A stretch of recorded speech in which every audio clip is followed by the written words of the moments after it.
Hi late night coders, and welcome back to this channel. I hope you are all doing well. So this video is a follow-up to the previous video where we talked about mouse events and detecting basically mouse events on our ThreeJS objects inside our scene, and we use Raycaster for that. If you haven't seen that video, make sure to go to my channel and check that. I will also put a link up top here so that you can access to it easily. In this video, I'm going to introduce you to the shader materials in ThreeJS, and we will be using GLSL programming to do that. We're gonna code our custom shaders, and if we want to basically create special colors or apply distortion to our geometry, shader materials are what we need to use. They basically enable us to do all these things like distortions, special colors, as you see here, via the GPU, and we will leave CPU free, which it will dramatically help with the website performance. So before we get started, one quick note: if you're new to this channel, please make sure to hit the subscribe button below and turn the notifications on so you're the first to know when I publish a video. There will be a subsequent video, at least one or two more, until we get to this point to achieve what we have discussed. But make sure to hit the notification bell and turn it on, and you will be notified once I publish new videos. First thing, as always, we're gonna get the starter code from GitHub. I post this link in the description box of this video. If you want to code along, make sure to select the starter branch, and you can download the zip file or clone it, and we will start from there. The part 1 final will be the final code at the end of this video, basically. So if you want to code along, select the starter and then download the zip file or clone it. You can open it in your IDE of choice. I have Visual Studio Code right now, and that's what I'm using. First thing you need to do is npm install to make sure all the packages are installed. I've already done that. Once that's over, you do npm start, and that's gonna start the dev server.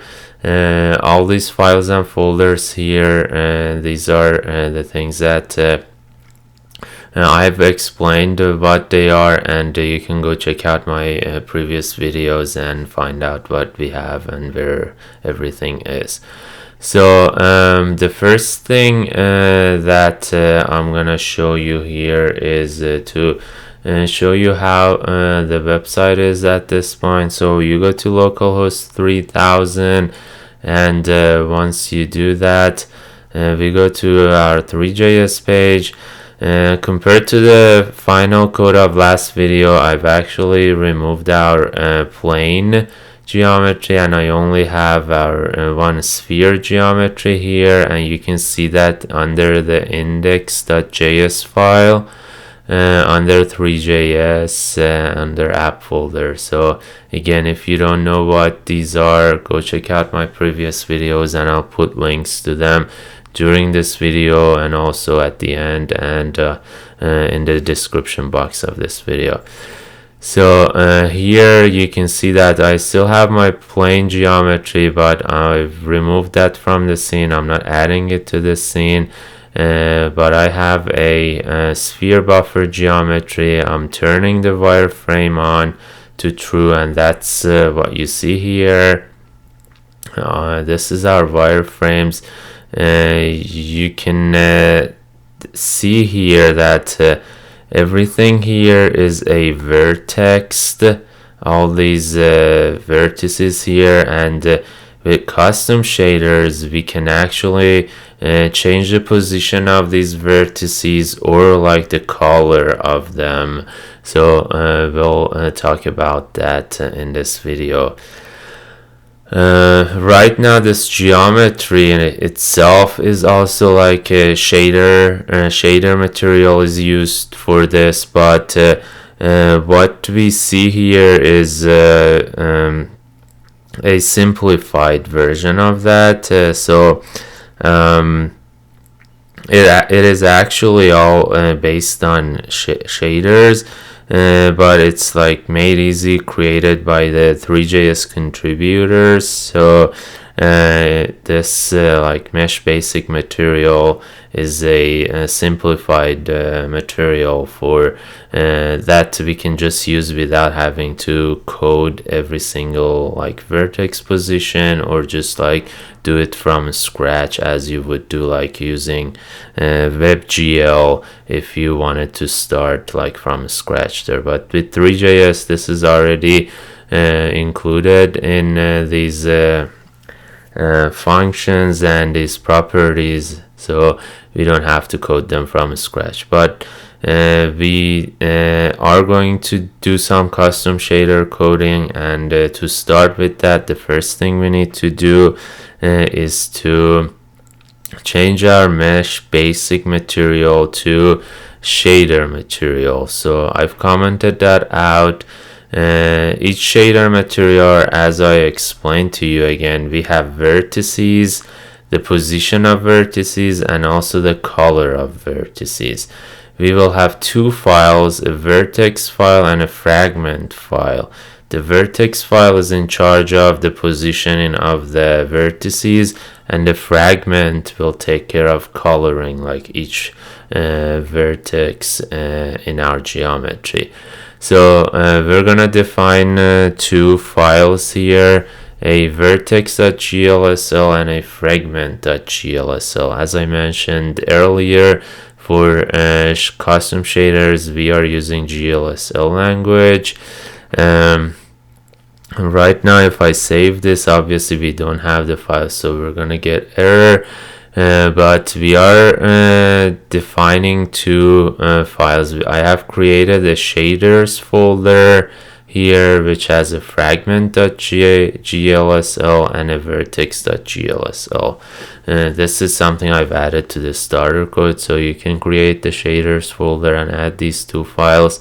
If this is the first time you're starting with GLSL, I recommend you go and find the shader language for VS Code. That's what we are looking for.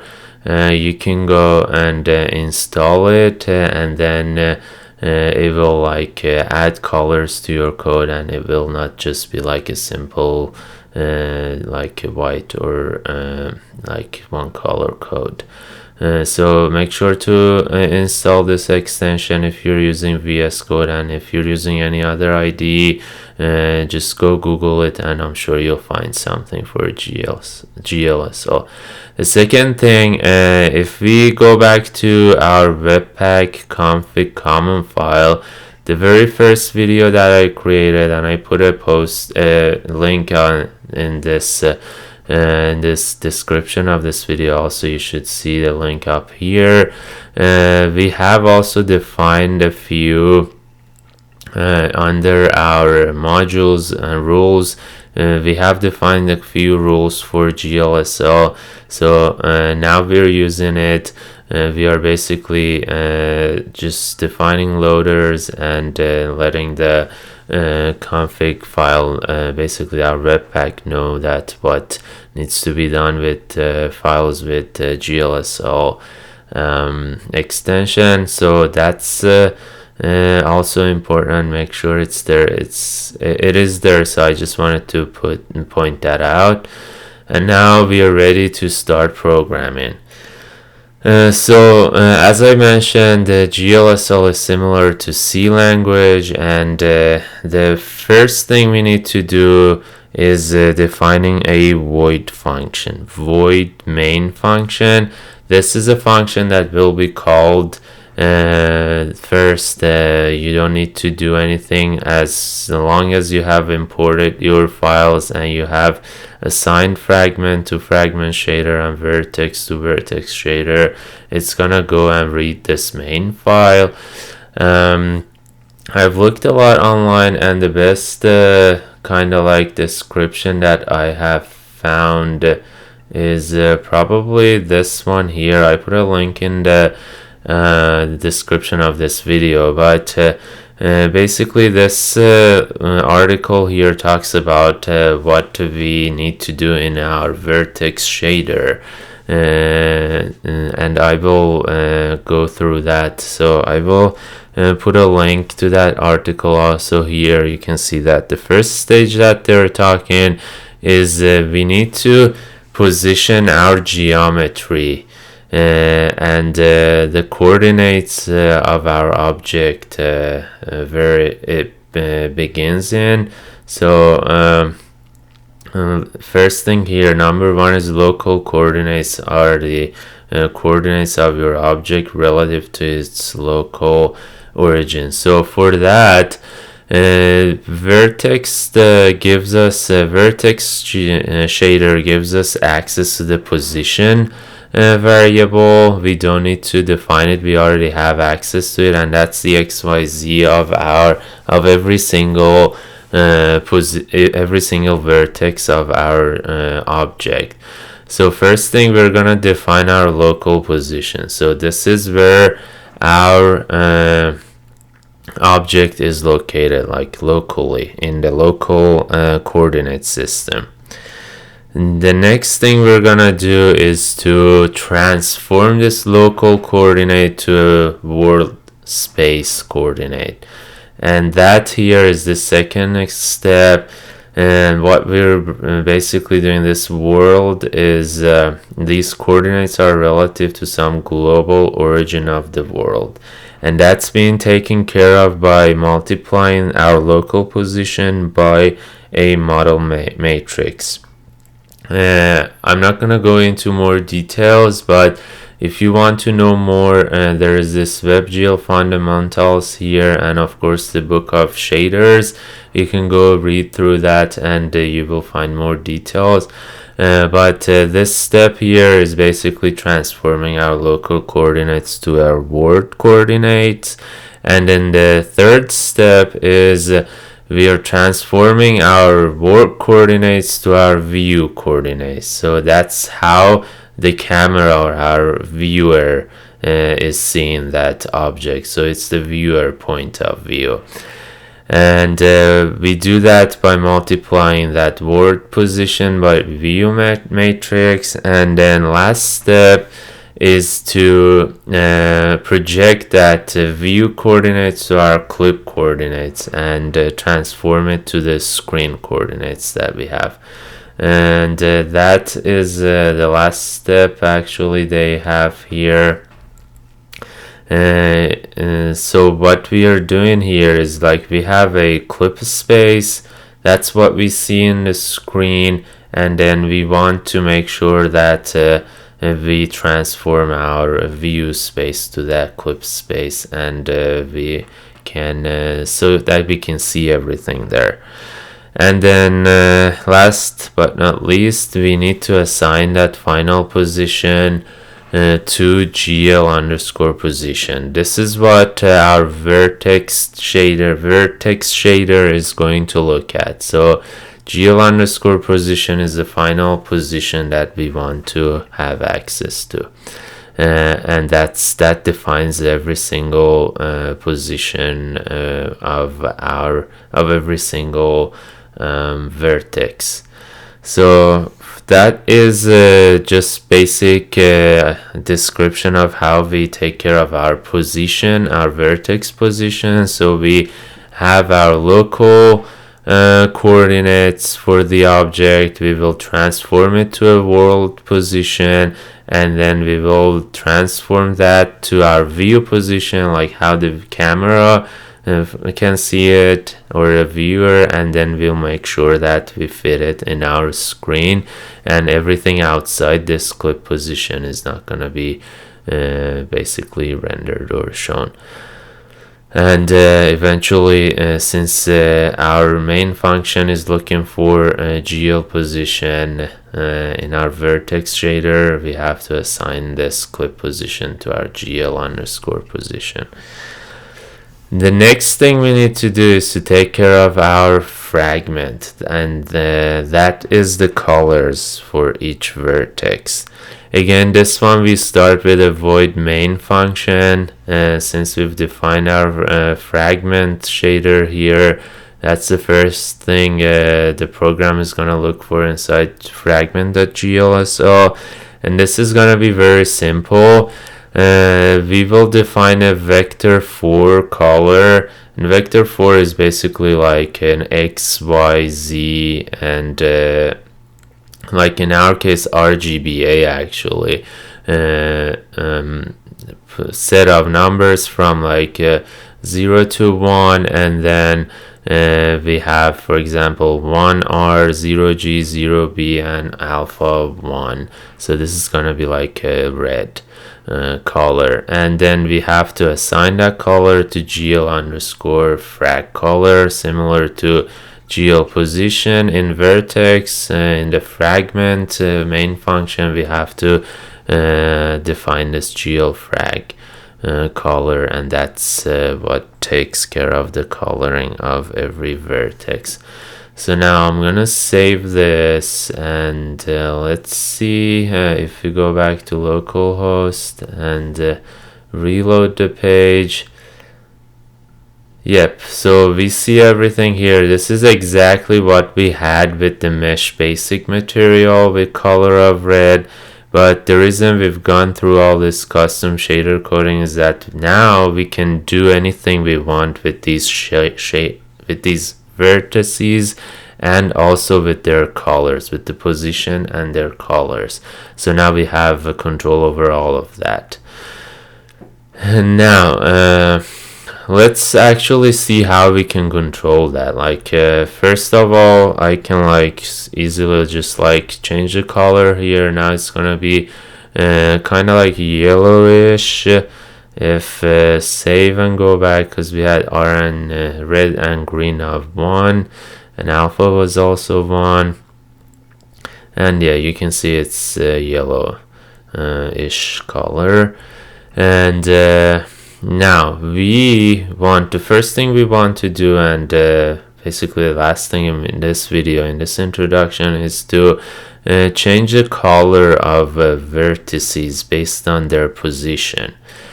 To do that, we are going to need to use a function called mix, and I'll put the link to this also in the description of this video. Again, from the book of shaders, we're going to use this mix function to mix two colors based on the position of our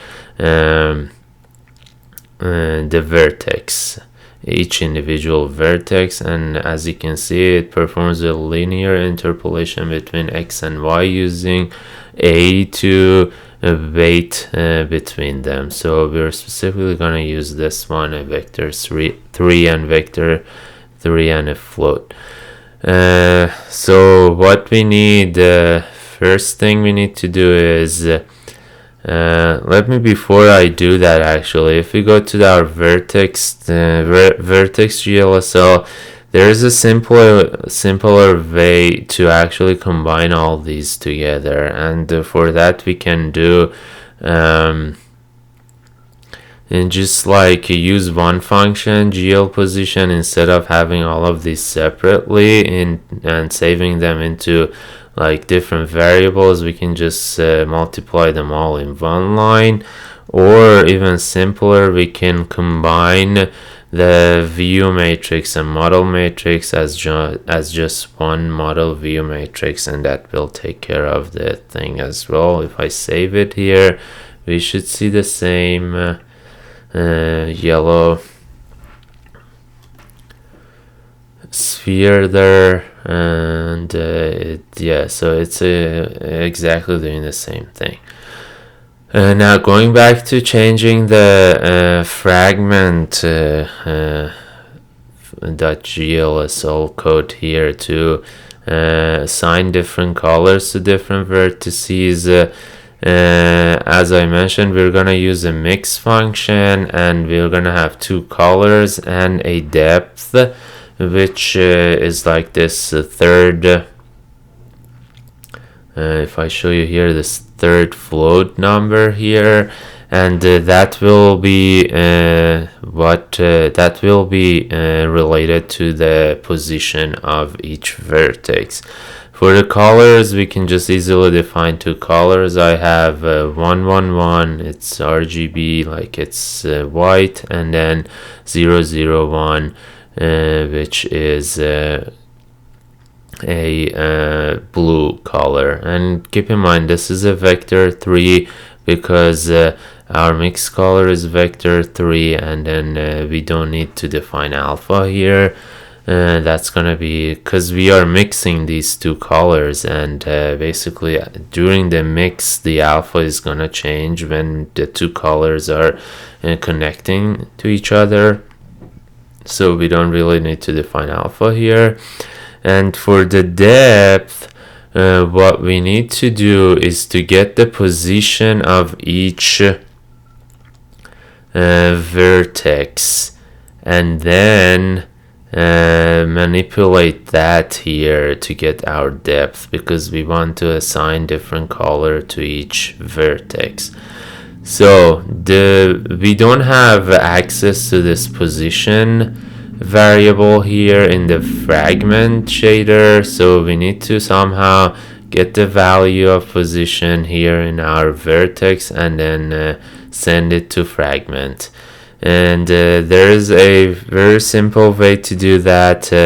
GLSL and this shader coding, we have actually the option to define a varying variable, so to say. So you call it varying, it's gonna be a vector 3, and we call it v position.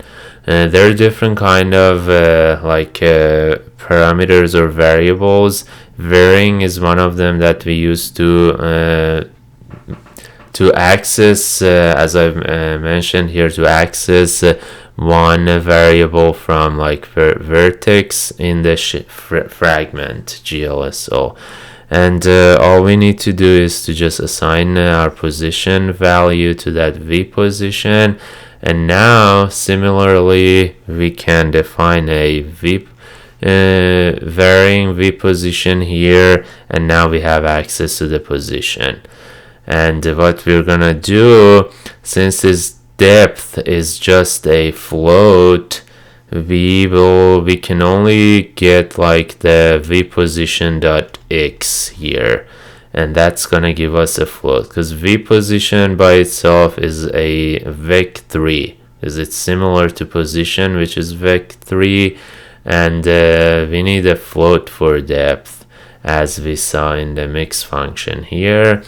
And so you can play with this. It can be v position y, z. We can see what's gonna happen with x, and then we will I'll let you guys play with it and see what happens with other